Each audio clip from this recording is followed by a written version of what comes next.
Security Council in January 2001 and May 2002.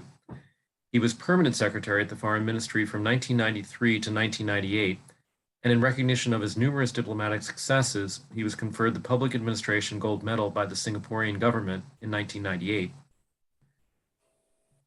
But there's more. Following his diplomatic career, Professor Mahbubani was appointed the founding dean of the Lee Kuan Yew School of Public Policy at the National University of Singapore. He served as dean from 2004 to 2017 and as professor in the practice of public policy from 2006 to 2019.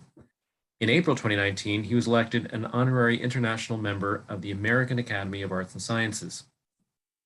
Professor Mahbubani is the author of Can Asians Think? Beyond the Age of Innocence, Rebuilding Trust Between America and the World, The New Asian Hemisphere, The Irresistible Shift of Global Power to the East, and most recently, Has China Won? And he will also tell everyone about his new open source book, which has just come out with Springer Press.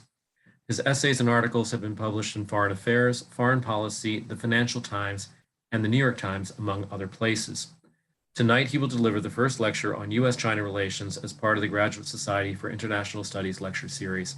Please join me in welcoming Kishore. Thank you. Thank you very much. Should I start? Yeah.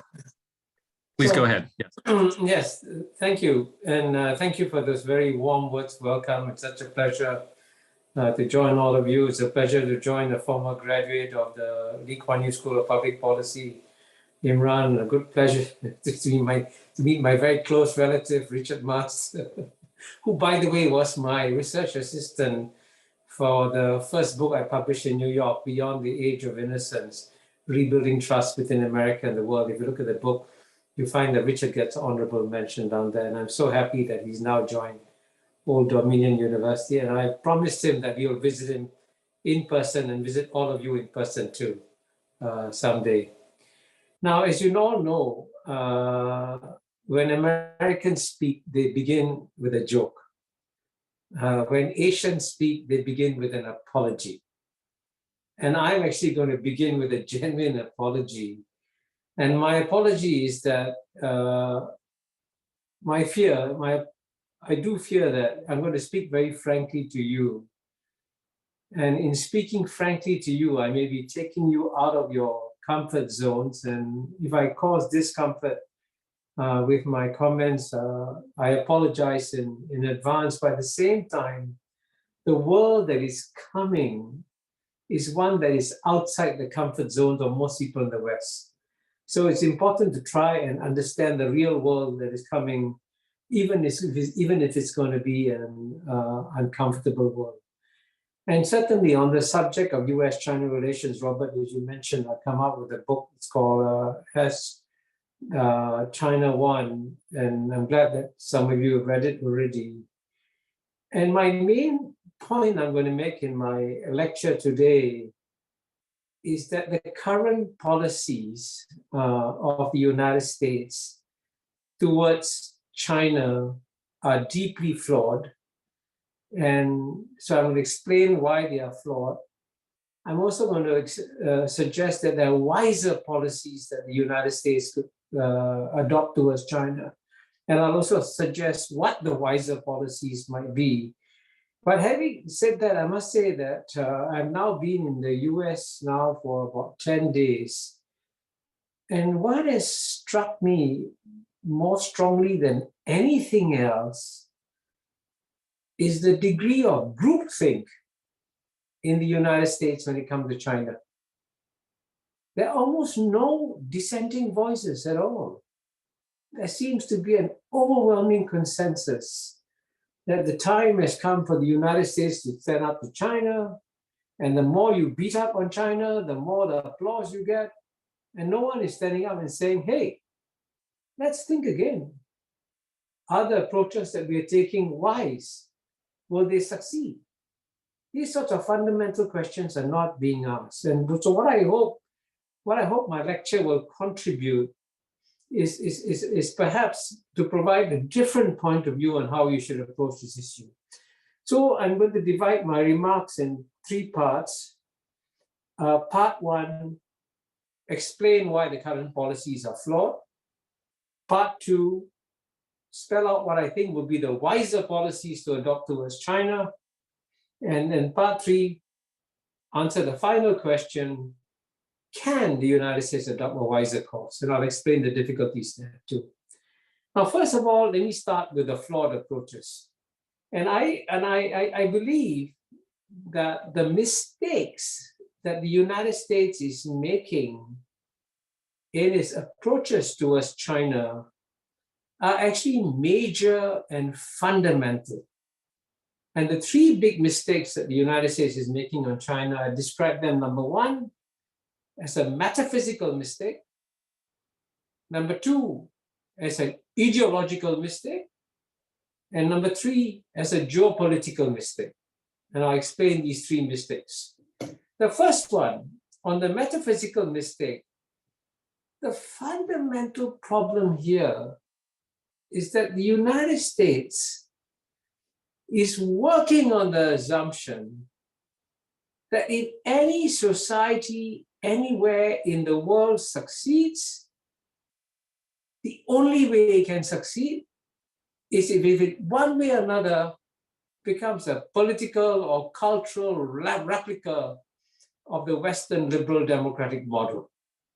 And as you know, this assumption was expressed most clearly and most powerfully in Francis Fukuyama's essay, The End of History, when he said, oh, at the end of the Cold War, we have reached the end of history.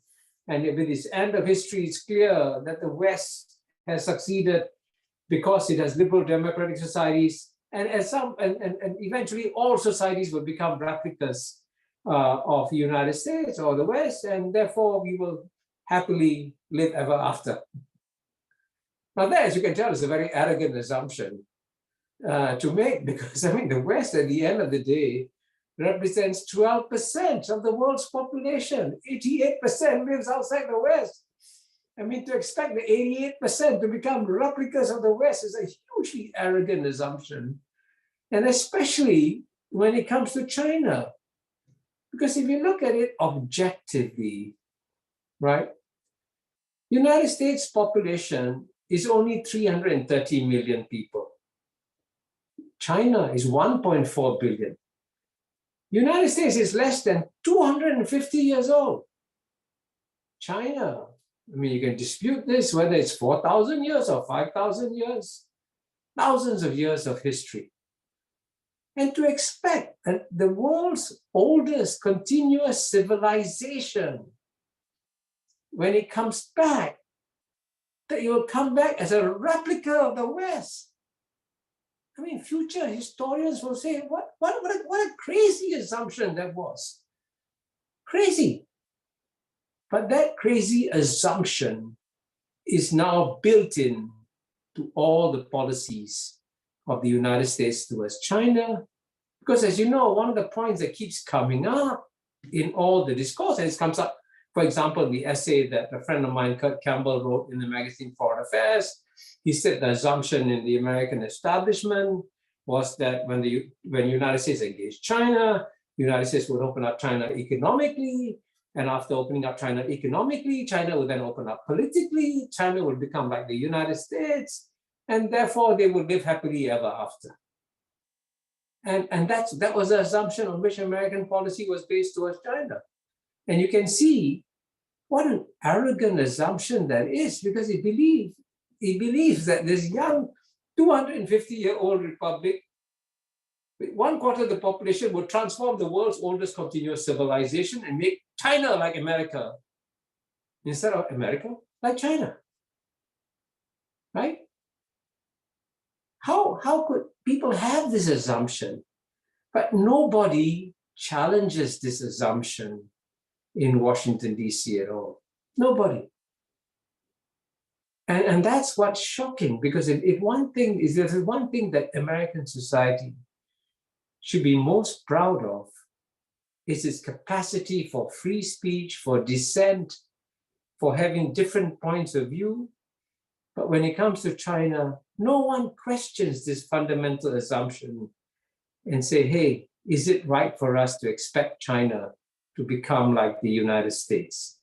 And also the other thing that's really shocking is that many in the West are not aware of what the West did to China when it suffered a century of humiliation from 1842 to 1949, when the Chinese were forced to accept opium in return for tea from the British.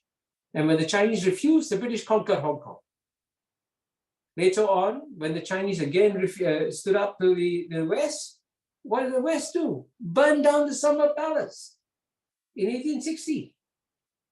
All these enormous events in China's history, with the West taking advantage of China when it was weak, is forgotten in the West. And now that China has become strong, the West says, hey, why don't you become like us? And the Chinese said, when we were weak, you trampled on us, you walked all over us, and you've forgotten it. But they remember it. And that's why, in addition to my book, Has China Won?, I came out with a MOOC course on edX on US-China relations, because I wanted to do several videos on the century of humiliation. Because if the West wants to get along with China, it has got to understand this history and understand why China is puzzled by this Western assumption that if China succeeds, it can only succeed by becoming a replica of the West. And the key point to note is that in 4,000 years of Chinese history, there are political cultures, traditions that have built up. And one of the biggest lessons of Chinese history is when the center is weak, the people suffer. When the center is strong, the people do well. So strong central government is one that's really appreciated in China in a way that the world doesn't understand. And that's why Harvard Kennedy School study by the Ash Center of Governance has shown that support for the Chinese Communist Party has grown from 86% in 2003 to 93% in 2016. This goes against all Western assumptions, but that's what's happening. That's China. So that's the metaphysical mistake. The second mistake is what I call the ideological mistake. And the ideological mistake is this somehow or other this belief that just like the United States, when it fought the Soviet Union, when it had a contest against the Soviet Union, was of course competing against the Communist Party of the Soviet Union. In the same way, when the United States is competing with China, it is competing with the Communist Party of China. And so this is a replica of the old ideological contest. And it would be a replica of the old ideological contest if the Communist Party of China shared the same ideological goals as the Communist Party of the Soviet Union, which, as you know, was trying to export communism towards the rest of the world and believed that the mission of the Soviet Union was to become the sort of the citadel of communism in the whole world. Now, one important historical fact that many in the West are not aware of is that China stopped exporting communism 42 years ago. In 1979, after Deng Xiaoping came to Southeast Asia, the Prime Minister of Singapore told Deng Xiaoping, how can we become your friend of China if you're going to support communism in Southeast Asia and overturn governments in Southeast Asia? And so within a year, very quietly, the Chinese stopped supporting the communist parties in Southeast Asia. And to the best of my knowledge, they're not supporting any communist parties outside in the rest of the world. And what's even more surprising is that the Communist Party of China is today a greater believer in free markets and open globalization than the United States is. Right? The Soviet Union barely traded with the rest of the world. China today trades more with the rest of the world than the United States does. Is this what a communist party does? Integrate itself into the open world economic order?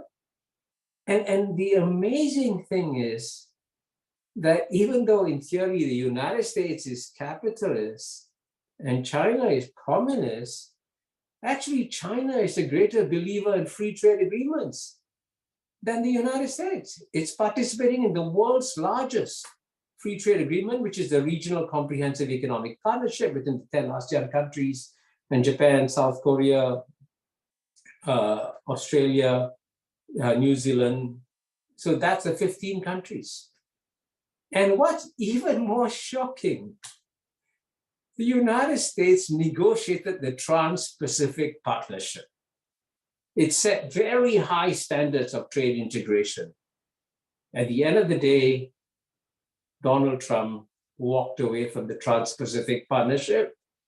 And guess what? China just applied to join. This is the world's citadel of communism? Is that how you see China?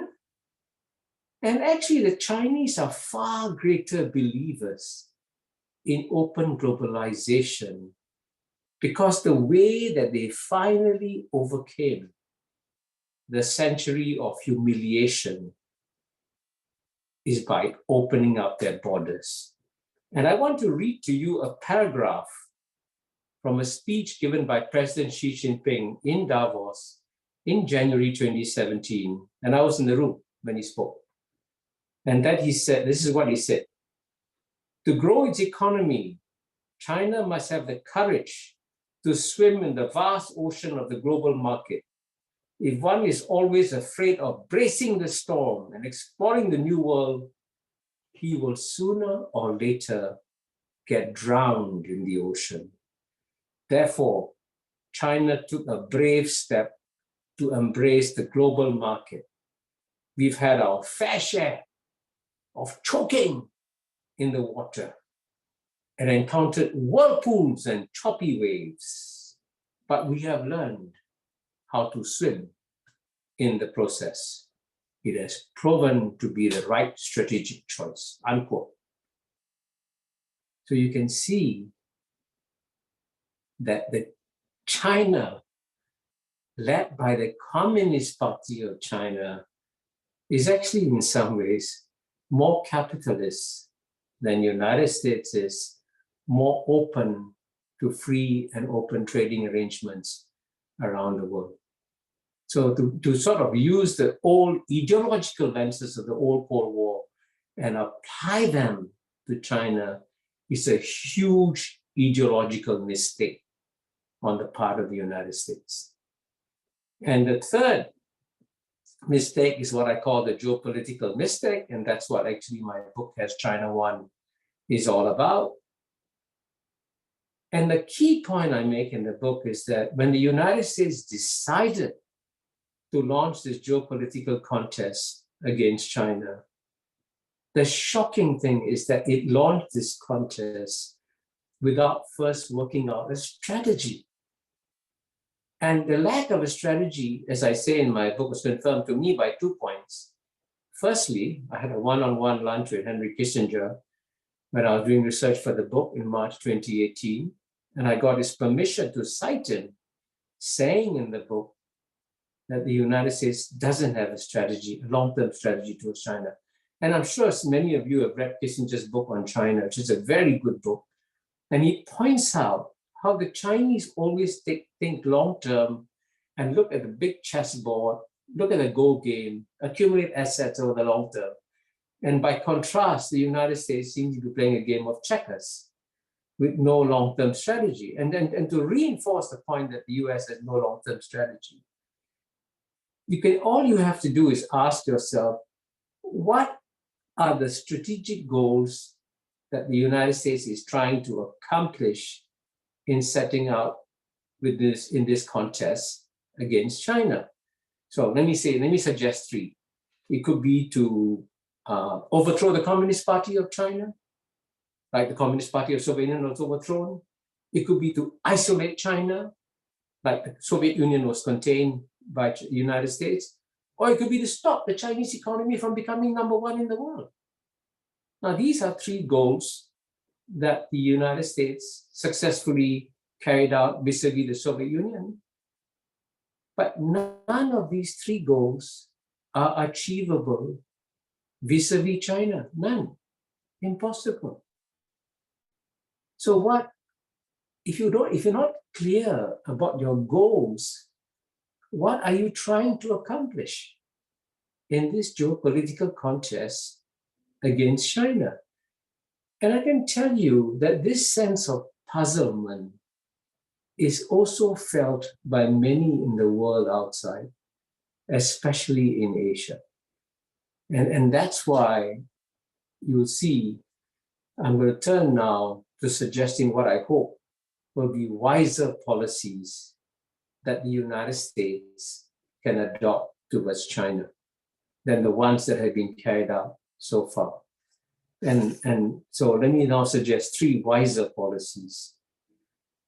First thing, I think clearly there is a geopolitical contest between US and China. It's already begun.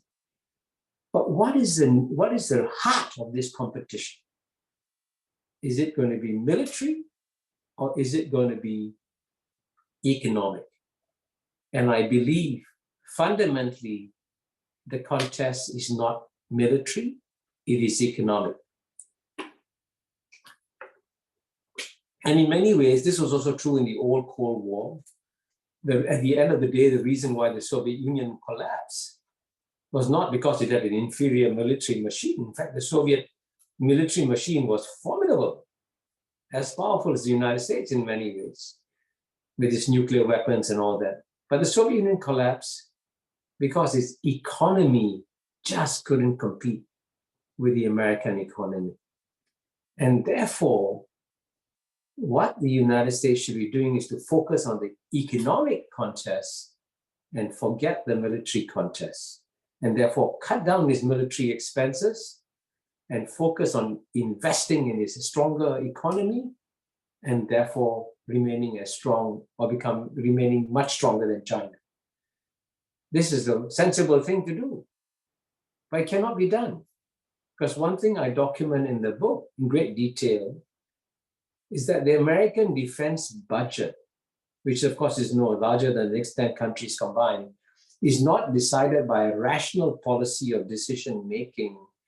It's decided by defense lobbies who decide what kind of equipment they want to see manufactured in different congressional districts. And the net result is a military machine that is formidable, but cannot be used against China because there will be no military contest between US and China. Because in a nuclear war, both sides will lose. And just as there was no nuclear war between the United States and Soviet Union, there'll be no nuclear war between the United States and China. And so, but because of that, you can't, and by the way, the man whom I cite a lot in my book is actually Farid Zakaria. As he says, the US defense budget is huge and bloated, and it should be cut down, but it cannot be cut down. And on the economic side, where the real contest is, the United States, as I mentioned earlier, should be signing more free trade agreements with the rest of the world.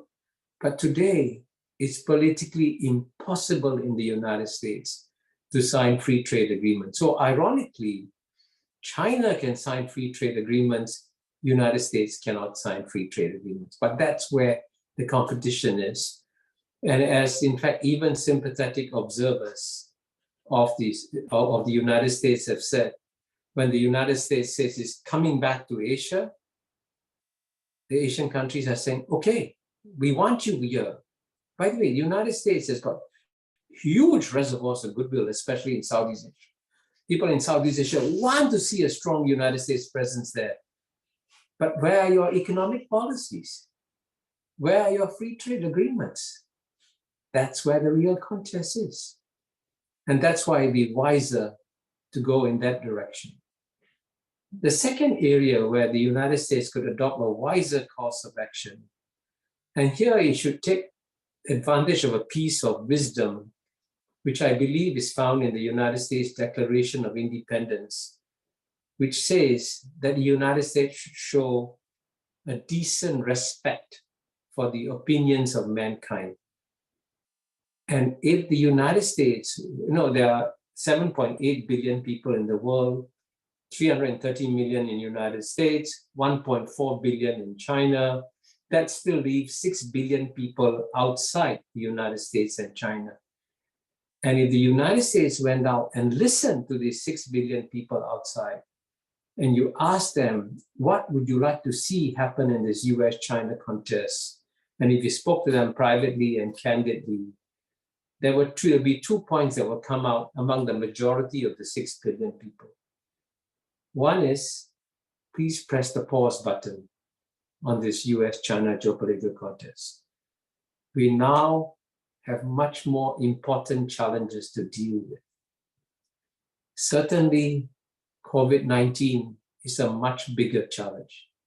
Why don't we all get together, kill COVID-19, restart the global economy, get back prosperity again before we do anything else? And I can also tell you that if you did a survey of the majority of countries, unlike in the first Cold War, when many countries enthusiastically supported the United States against the Soviet Union, today you will find, in the Cold War, you had all of Europe on the side of United States, you had Japan, you had South Korea, you had third world countries like Egypt, Pakistan, Indonesia, all taking the side of the United States in the first Cold War. Today, there are very few countries that are enthusiastic about jumping on to say, hey, United States, we are all the way with you. And certainly if you come to Southeast Asia, where I come from, and ASEAN was created as a pro-American organization in 1967. There are huge reservoirs of goodwill towards the United States and Southeast Asia. We want to see a stronger US presence in Southeast Asia, but we're also telling the United States, we want to be friends with the United States and we want to be friends with China. Don't ask us to choose. And increasingly, as you go around the world, even in Europe, and we can discuss that in the Q&A, you'll find they're saying, do we really want to have this contest? Can we find a better way? And we can, and I believe that if you do go around the world, most of the countries in the world are not enthusiastic about this US-China geopolitical contest because it is disrupting their lives and making it difficult for them when they have more urgent and more important priorities to deal with. But this is why I believe that US should go out on a serious listening mission to see what the 6 billion people living outside China and the US are saying about this contest. And the third wiser course is to acknowledge that right now, with the world having shrunk, humanity as a whole faces more pressing global challenges. I've already mentioned one, COVID-19, but the other big challenge is climate change. And it's very clear that if you cannot get both the United States and China to be part of the solution for climate change, there will be no solution to climate change. They both have to work together. And certainly, as the Chinese have said, if you want us to cooperate with you to fight climate change, how do you expect us to deal with the adversarial relationship at the same time? And that's why in the last paragraph of my book, in China 1, I say that we, the human species, we keep saying we're the most intelligent species on planet Earth. But even a less intelligent species like apes in a forest, if they continued fighting each other while the forests around them were burning, you say these apes are really stupid. But for the US-China geopolitical contest to gain momentum at a time when climate change is gaining momentum, we are behaving like apes fighting in a forest while the forest around us is burning. So let us come together and put out this fire in this forest, fight climate change together, because that's a far more important pressing priority than whatever differences we may have. And believe me, the whole world would cheer when this happens, if we can come together. So the final question, which I'll end in the next 3 minutes, is can the United States pursue a wiser course in dealing with China? And the honest answer is that it probably cannot.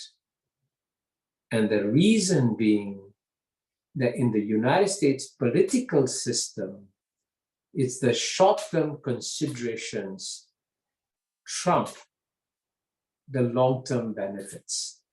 And so, for example, in the Biden administration today, to take a concrete example, is focused, in some ways understandably so, on the November 2022 midterm elections. And certainly if the Biden administration does badly in the midterm elections, then you might have a lame duck presidency.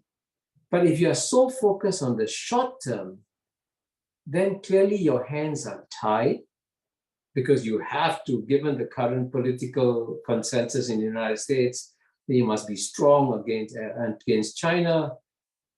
The Biden administration, even if it wants to privately change course. For example, Joe Biden himself said in the November 2019 presidential campaign, he said it, it's on record, I quote him in the book, that these tariffs and sanctions that the United States has imposed on China have hurt American workers, American consumers, and the American economy. Joe Biden said it. But after becoming president, he's now been president for, 10 months or more. He cannot change course. He cannot lift any of the tariffs and sanctions on China, even though they're hurting the American economy. They haven't hurt China, and I can give you data to show how they haven't hurt China. So if all your decisions are going to be determined by short-term considerations, then actually the United States is giving China an unfair competitive advantage because China can focus on the long-term considerations. And in this kind of situation, the United States, sadly, is going to end up finding maybe 5 years, maybe 10 years from now, that it has been pursuing an unwise policies against China.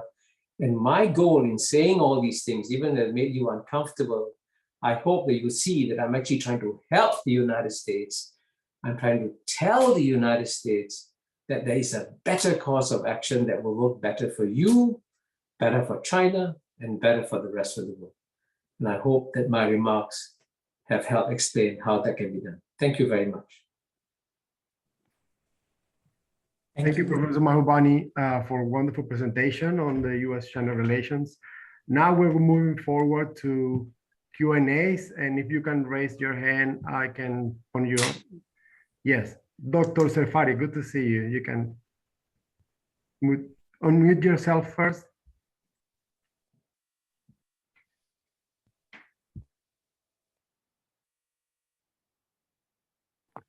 Do you hear me now? Yes. Okay. So much has been said, and it would take a long conversation to return to so many of the points that Mr. Mahbubani has made. But let me make just one point.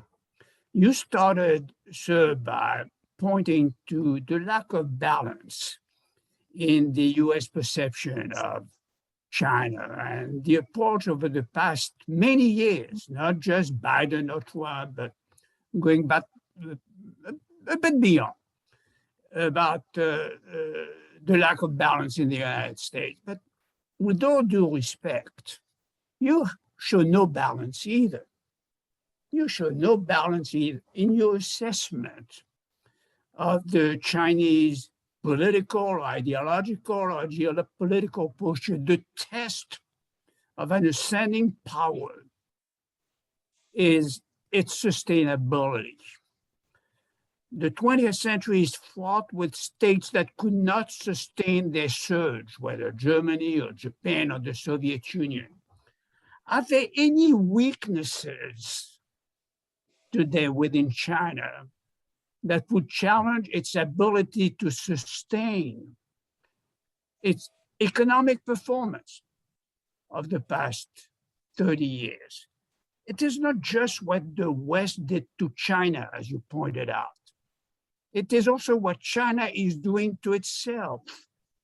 Consider the past 50 years, the Long March, the Cultural Revolution, the one baby policy, and so many other gross mistakes that cost the Chinese millions, tens of millions, potentially hundreds of millions casualties with regard to the non-born, for example. So my question is there anything that you can point to in terms not only of Chinese power, Chinese future, but also Chinese weaknesses and the need for itself to rethink a bit of what it has done in the context precisely of this difficult century we are facing? It cannot all be the US not doing what it should be doing. It may also be a bit of China not quite engaging itself as well as the rest of the world the way it should. So there is a need for balance on both sides. Don't provoke, but don't indulge. That's a two-way relationship. And it is a strategy that goes beyond slogans, such as we spend too much on defense, or that we should take care of climate change together, and so forth. A bit of balance, I think, was a bit missing in your presentation. Forgive me for saying so. No, I agree with you. Good, then go ahead. There was a complete lack of balance in my presentation. Absolutely, you're right. That's because there's a complete lack of balance in the American discourse on China. So my goal is to say, hey, you have monolithic thinking in the United States on China. That's my main thesis.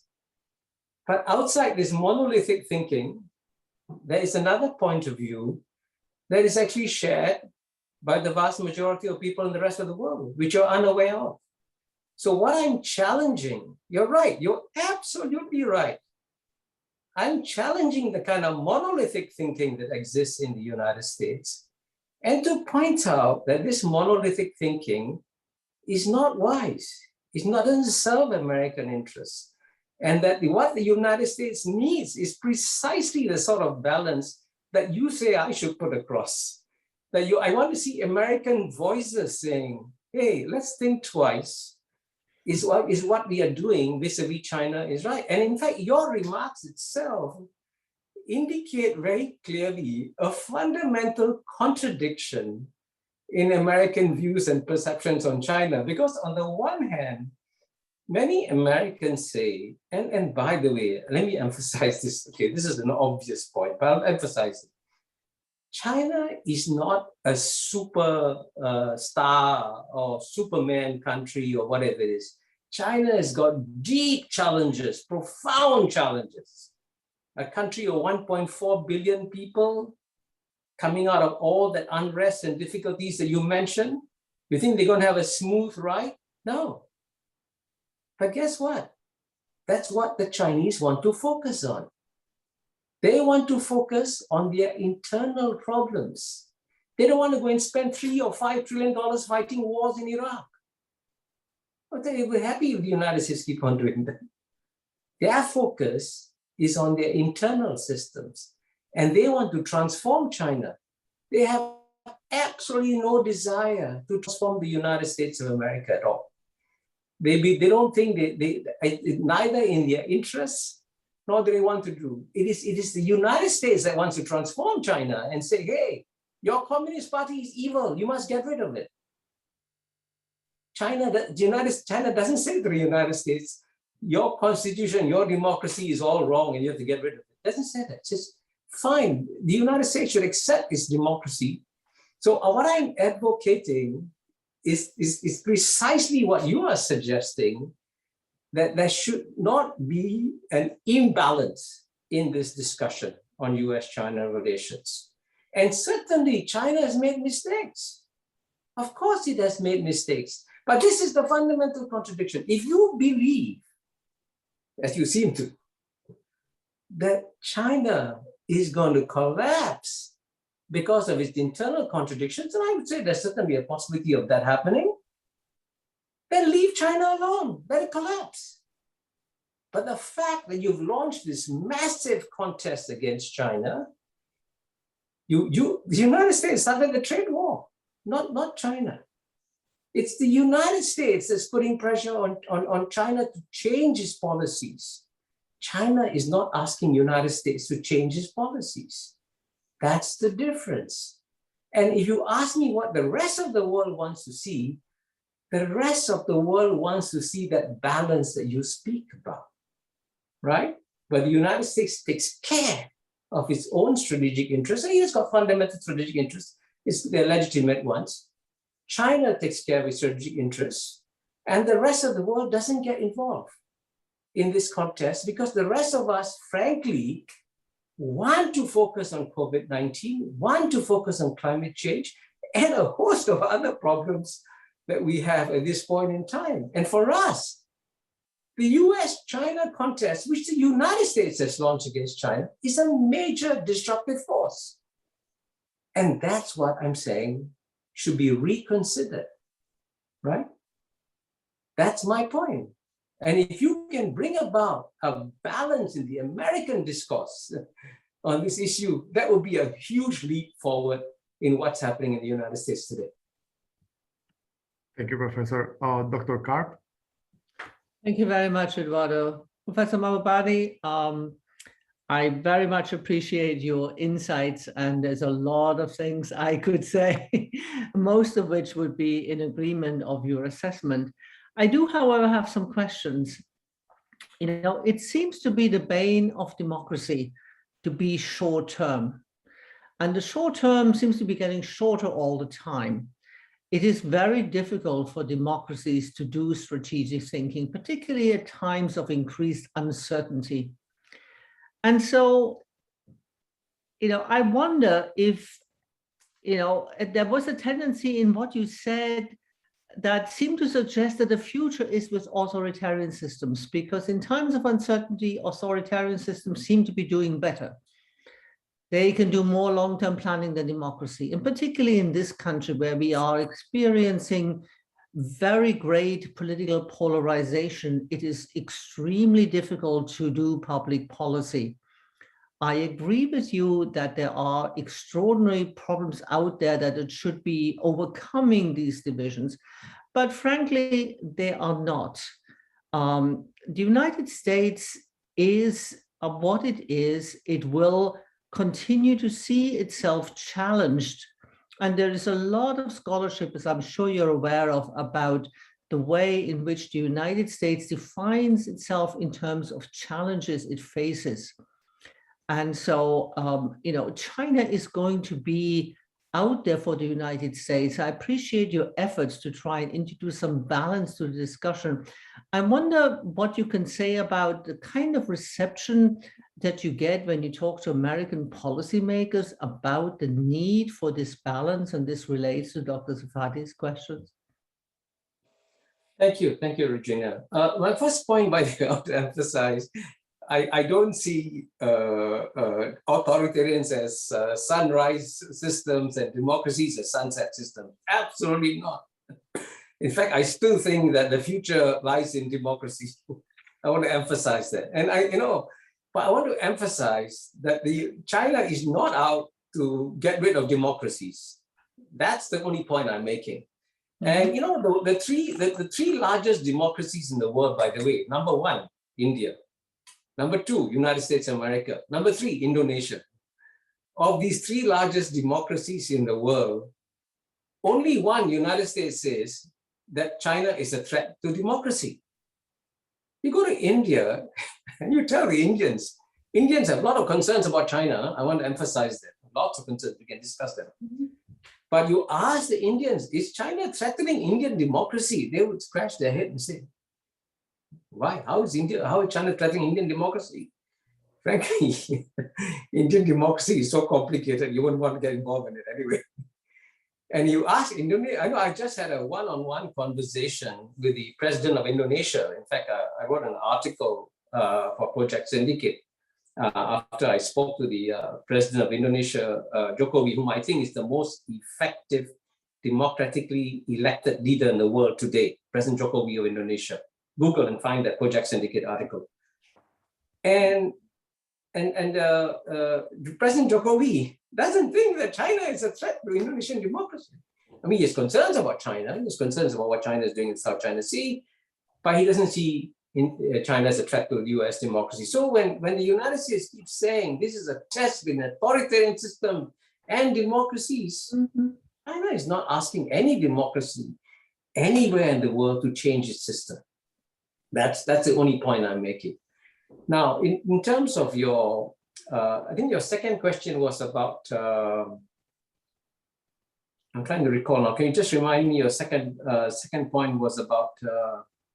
Well, about how democracies, how this idea that democracies cannot sustain a permanent policy. I'm actually thinking about containment and the way in which containment was possible. And so, is this the kind of idea that you would have towards China as an alternative to what we're doing now?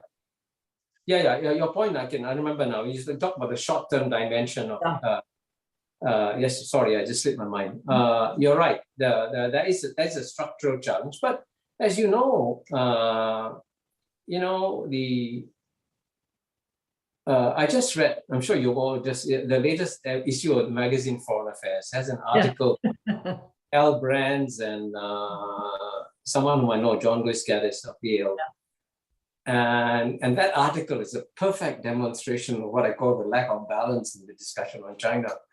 And the critical flaw in the thinking of that article, by the way, is that it sees history primarily through the lens of the past 200 years of Western domination of world history, which has been a major historical aberration, because from the year 1 to the year 1820, for 1800, the last 2,000 years, the two largest economies were always those of China and India.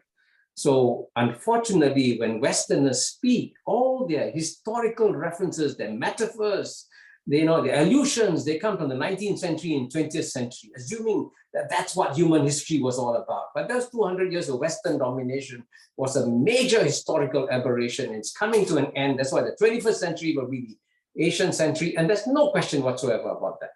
Okay, that's the fundamental difference.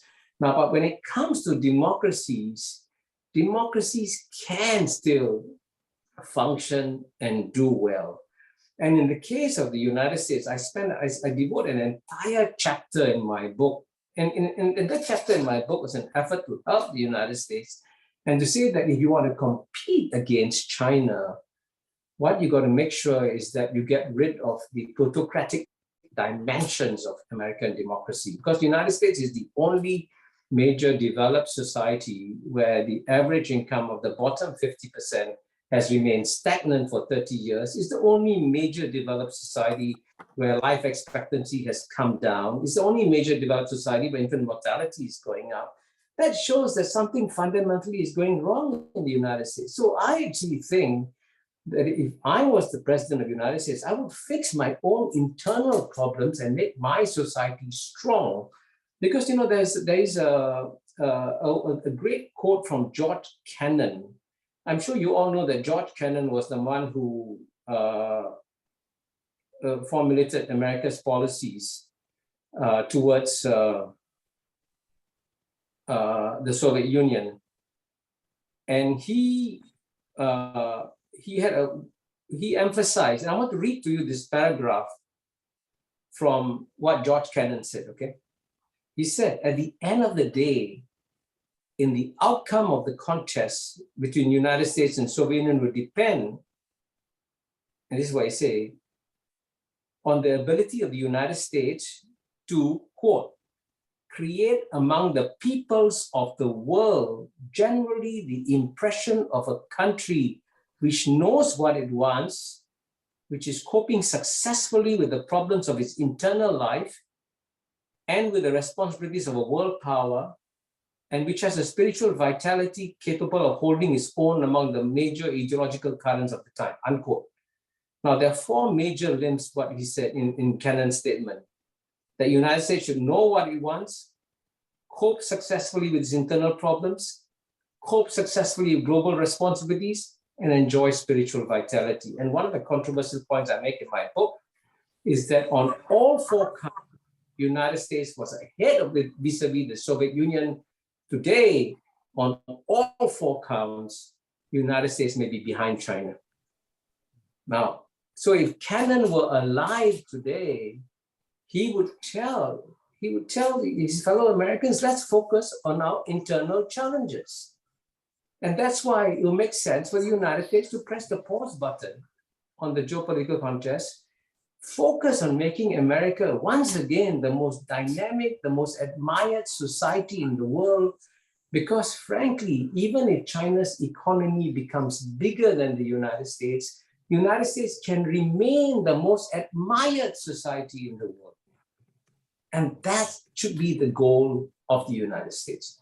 And I say democracies can, but to do that, you got to stop being a plutocracy.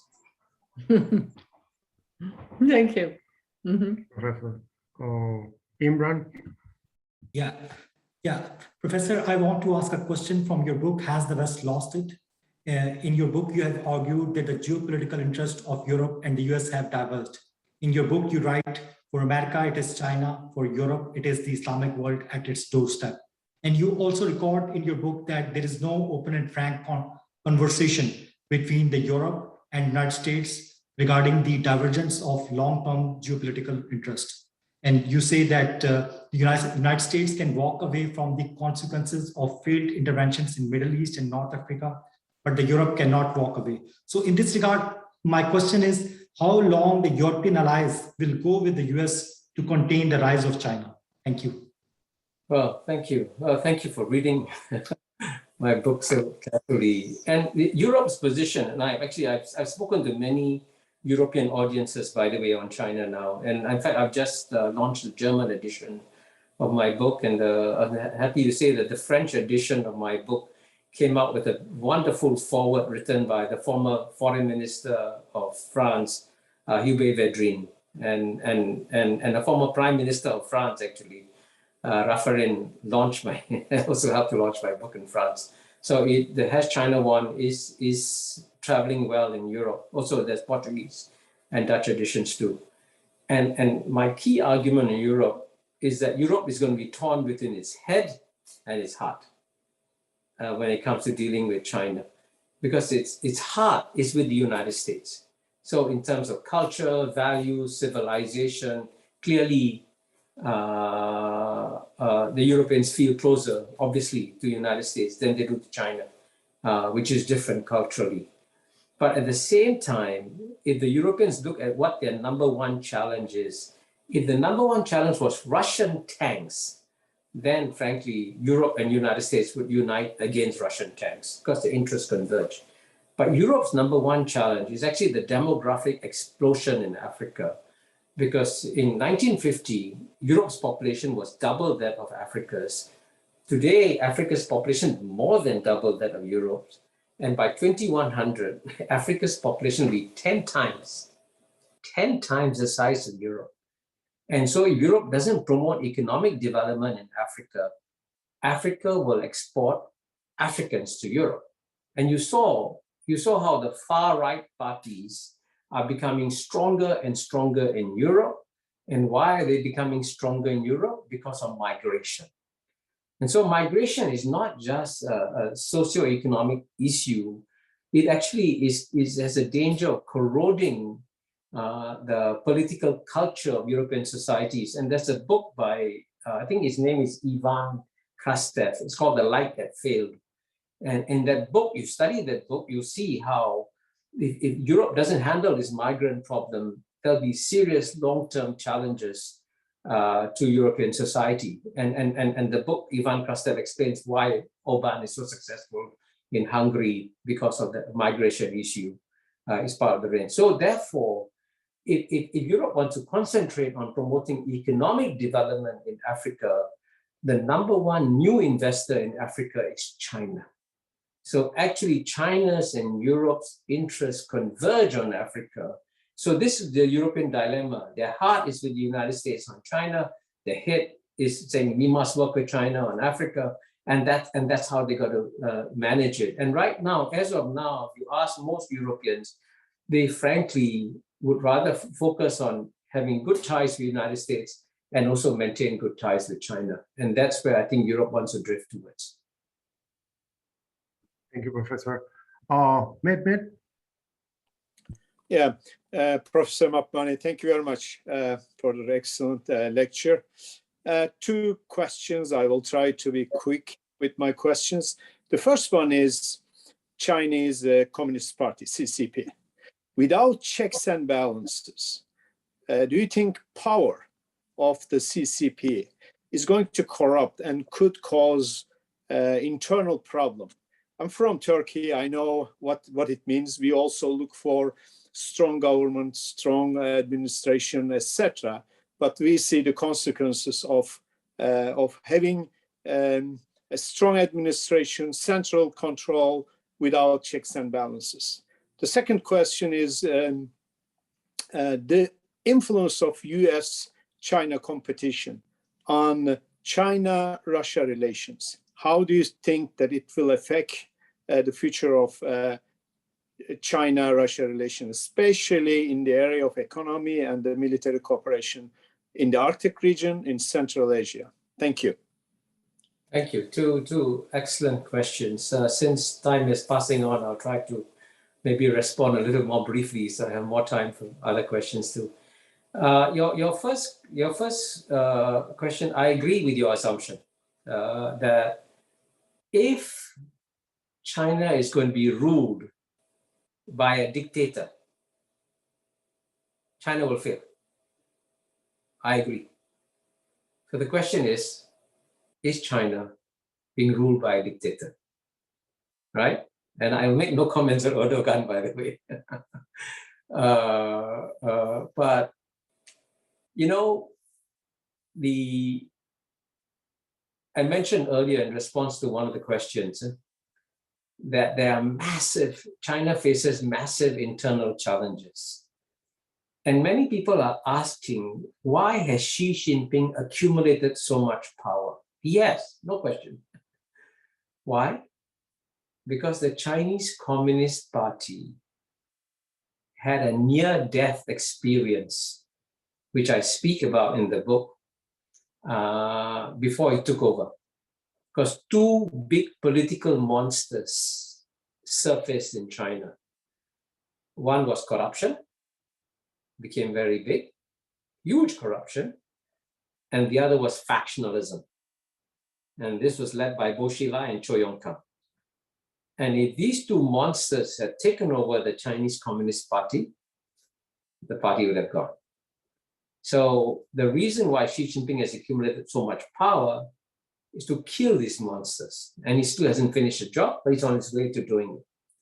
That's point number one. Second point is that there is, in Chinese history and civilization, there are the life cycles, as you know, in the Chinese civilization.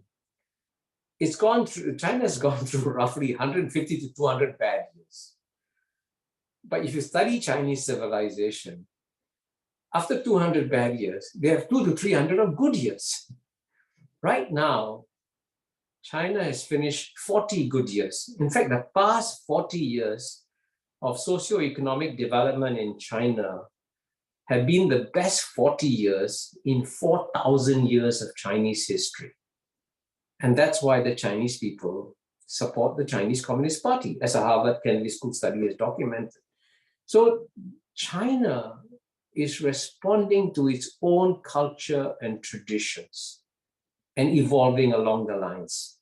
And for a country like China, I said at the very beginning in my remarks, when they have a strong central government, the people benefit a lot because there's order, there's stability, there's growth, there's development. And, in terms of, especially the bottom 50% in China have seen an amazing improvement in their lifestyles. And everyone keeps saying the Chinese people lack freedom. I just give them one statistic. You know, in this old Soviet Union, no Russian could travel overseas, right, as a tourist, because they all defected. By the year 2019, the last year before COVID-19, 130 million Chinese left China freely. And 130 million Chinese came back to China freely. So it shows that the system, therefore, the Chinese have created a political system that seems to work within their political culture and traditions. And at the end of the day, when you ask for checks and balances, if the Chinese people are unhappy with the rulers, as you know, it's called the loss of mandate of heaven, and they overthrow their rulers. You can't suppress 1.4 billion people. You cannot. If they lose faith in you, you're gone. So the China, therefore, will evolve according to its own history, its own culture, its own tradition. Now, your second question on Russia, in my book, I say something very, very provocative. And I say what I say in my book, and by the way, that's why my book took a long time to get translated into China. I had to wait a year before I could get translated in China. No, wait 18 months. And one of the most sensitive things I say in my book is that Russia today is in theory an ally of China, but Russia's number one strategic long-term nightmare is the country with whom it shares its longest border, which is China. And if the West had not alienated Russia with this NATO expansion into the former Soviet territories, Russia would have been very, very happy to gravitate towards Europe to counterbalance China. But the expansion of NATO, as I document in my book, has alienated Russia. And frankly, the alienation of Russia by the West is a geopolitical gift to China, because that's not the natural place for Russia to be. Thank you, Professor. We have Dr. Mas and then Dr. Karp, and the last one is going to be Imran. So, Dr. Mas. Thanks, and thanks for an excellent talk, as usual. I'd like to build on one of your main points that US-China competition will be primarily economic rather than military in nature. And I'd like to problematize two different implications of that and pose two questions that you can build on as a result. So the first implication is that even if US-Chinese competition is purely economic in the short term, of course, economies are the engines of military power in the long term. And so when many US strategists look out at the world, they know that the United States is remarkably secure. Ocean borders, nuclear deterrence. The only major threat that the United States faces is a predominant power rising in another part of the world to the point where it could actually threaten the United States directly. And so hence the prescription to treat China as a long-term adversary and seek to constrain its rise. And from that perspective, of course, embracing China's economy over the last 40 years was a mistake that was fueled by a liberal ideology and the belief that economic development would spark political democratization and a shared identity, which hasn't played out as its proponents thought it might. And this leads to the first question, and if that kind of strategic thinking, seeing a potential peer competitor over the long term as the greatest potential threat to US security is sound, then why is framing China as a strategic adversary not actually a wise component of US grand strategy, whether or not the competition is economic versus military? And the second implication I'd like to tease out is, again, if the competition is economic, I think you're right, it would be economic if the decision was left purely to the United States and China, because neither wins from a major war, as you noted. But third parties, of course, played a defining role in many of the flashpoints during the Cold War, and they stand poised to do so in US-China relations as well.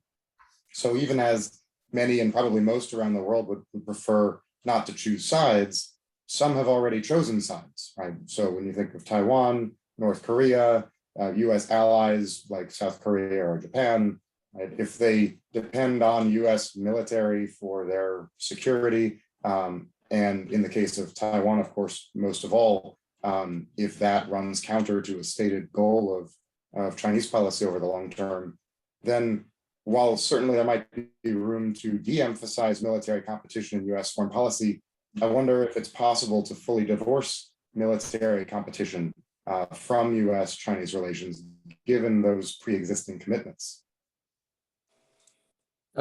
Thank you. Those are very deep questions, Richard. Let me try and address them. By the way, on the question of whether or not US engagement with China achieved anything, I know the conventional wisdom in the US is that the US engagement with China achieved nothing, didn't help China in any beneficial way. That, you know, if you Google, there's a lady called Susan Thornton. She's a former Assistant Secretary of State. I heard a podcast discussion with her recently on Seneca, a podcast, and in which there's a massive study that has come out on whether or not US engagement with China has failed. And the result of that massive study, by the way, Richard, shows that actually it did lead to many positive results, including in areas like cooperating in Antarctica, on intellectual property, on cybersecurity, and this is all documented. So engagement with China has worked. That's what the evidence shows in that.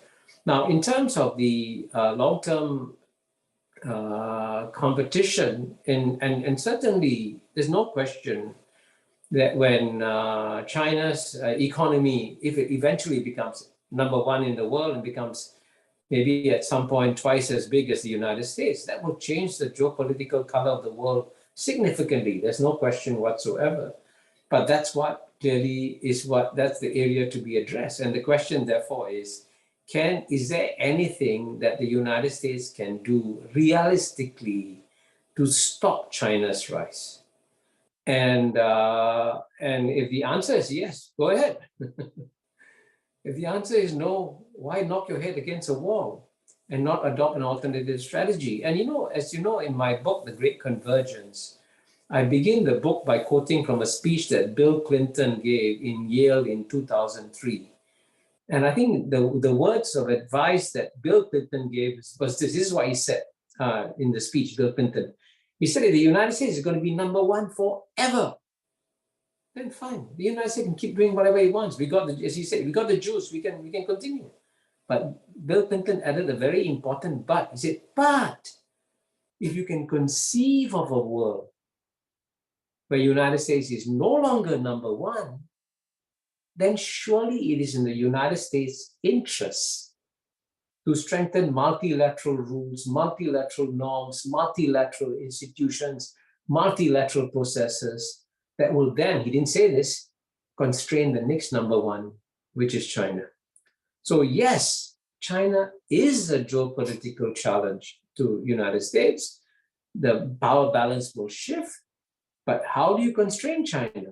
And Bill Clinton's advice is focus on the multilateral route. And I think that's the wiser course. And that I also recommend that in my book as China One. So don't go head to head with China. If you think by going head to head, you will keep China's economy smaller than United States, you're not going to succeed. But if you can create a mesh of multilateral rules that will ensure that China emerges as what they call playing by the rules of the Western liberal rules-based order, that's the best case outcome. And that's my advice to US senators when it comes to handling China's economic competition. I'm not so sure about your I can't remember exactly now the thrust of your second question, Richard. Just remind me of that. I was about the role of third parties like Taiwan. Role of third parties, yes. And yeah, you're right. And you're right. There are geopolitical flashpoints in the world. And the question is how you manage them. And I want to, in some ways, in a contradiction of what I said earlier, there is one issue that could trigger a nuclear war within the United States and China, and that is Taiwan. I have no doubt whatsoever about that. Because the one issue on which any Chinese leader has no choice whatsoever is on Taiwan. Because if Taiwan goes for independence, China will declare war. And if Xi Jinping doesn't declare war, he'll be shot. So there are some issues. And Taiwan, as you know, is the last living symbol of the century of humiliation. And so, but to manage this geopolitical flashpoint, the best thing we can do is to keep the status quo and not change it. And so, as you know, after the United States established diplomatic relations with China, it maintained official relations with Beijing, unofficial relations with Taiwan. That's a magic formula. Keep that magic formula. But when the Trump administration tried to raise the unofficial relationship to official relationship with Taiwan, that's when the Pandora's box began to be opened. And that's why you see Chinese planes flying more and more often into Taiwanese. They said Chinese are sending a very clear message. You go for independence, war is going to happen. And they've said so openly. I'm not giving away a big secret. So if you want to prevent a war, prevent a nuclear war, be careful what you do on Taiwan. And in the case of South Korea and so on and so forth, it's the many different complex considerations. But what is interesting is that even though South Korea is an ally of the United States, it will not join the Quad that was set up within the United States, India, Australia, and Japan. So there are all kinds of nuances in the positions of countries that we must understand in dealing with Asia. So I hope I gave you a sense of the sort of the complexity of the geopolitical questions in East Asia. You have to analyze each on its own strengths and merits. Thank you, Professor. Thank you. Dr. Clark? Yeah, I will be very brief in the interest of time. Thank you, Eduardo. The strategic ambivalence and what has been called, sort of pivotal deterrence in Taiwan is I think very regional. I want to get back to Europe, where obviously it's very clear that the future of Europe's trading relationships are with China. That's very clear. Germany is the one economy in Europe that at the moment is a global economy. And so we have already seen evidence of what you call this heart and mind kind of tension, where the heart is with the transatlantic relationship and the mind is with China and economic relations. How do you see the transatlantic alliance faring in the kind of rollout of how US-Chinese relationships are going to develop? Well, the transatlantic relationship will be complicated. Yeah, I agree. And let me emphasize I haven't emphasized this point to you all, which I think is a very important consideration, because it's when the Europeans think about trading with China, it's not just China. There is a massive East Asian ecosystem that is developing.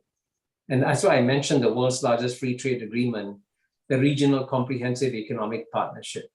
So if you actually lock yourself out of the Chinese market, you're not just leaving the Chinese market, you're leaving the East Asian economic ecosystem. And the East Asian economic ecosystem is very much tied to China because, and let me give you one statistic, okay, to indicate how fast things are changing. Okay, maybe let me just give you two pieces of data.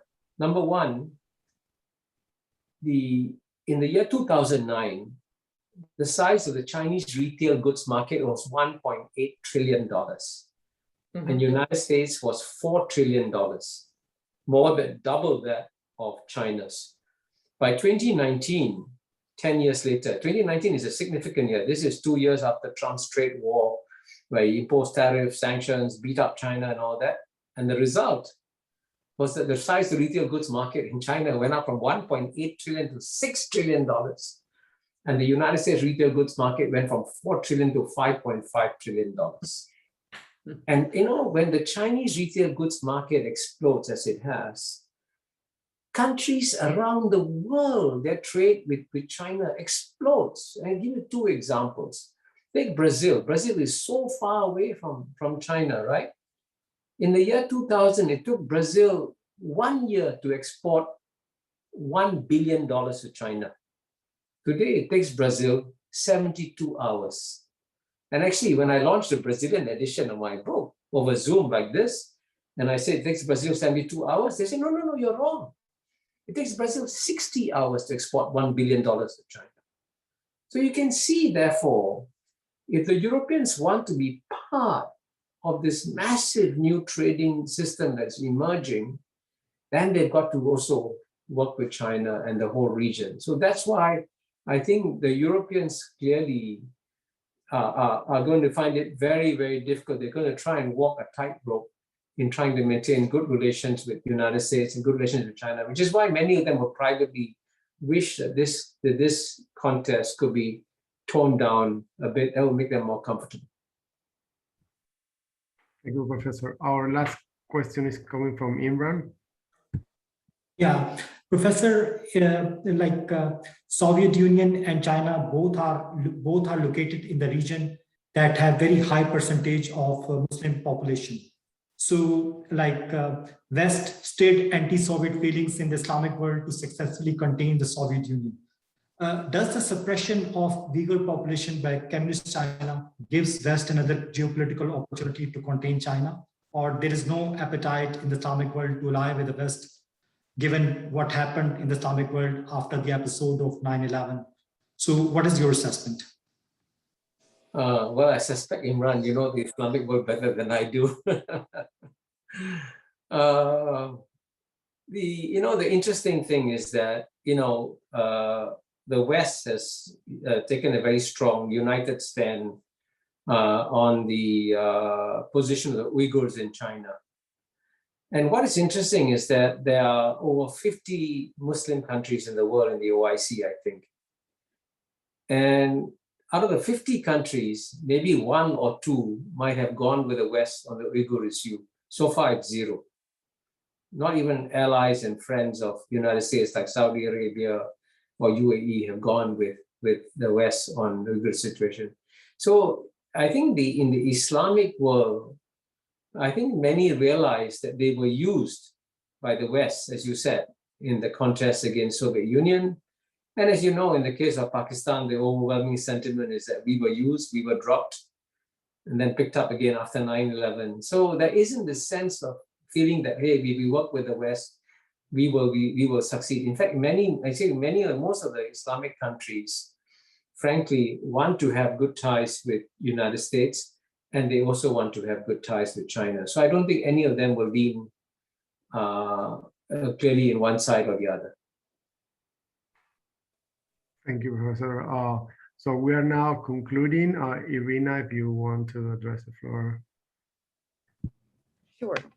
Thank you so much, Professor Mahbubani. It was an honor for us to have you as an opening speaker for our speaker series on US-China relations. I think it is crucially important for the students of GPIS to be able to learn from people like you, to be able to ask questions and to hear your opinion. I also wanted to thank Imran for making this all happen. Thank you so much for your hard work and for all of you showing up tonight. I think that we've had a great time and that we've learned something important nowadays. Thank you. Thank you. Thank you, everyone. Bye-bye. Bye. Thank you very much. Thank you, Professor. Bye. Thank you very much, Professor. Bye-bye. Bye. Bye-bye, everyone. Thank you for coming.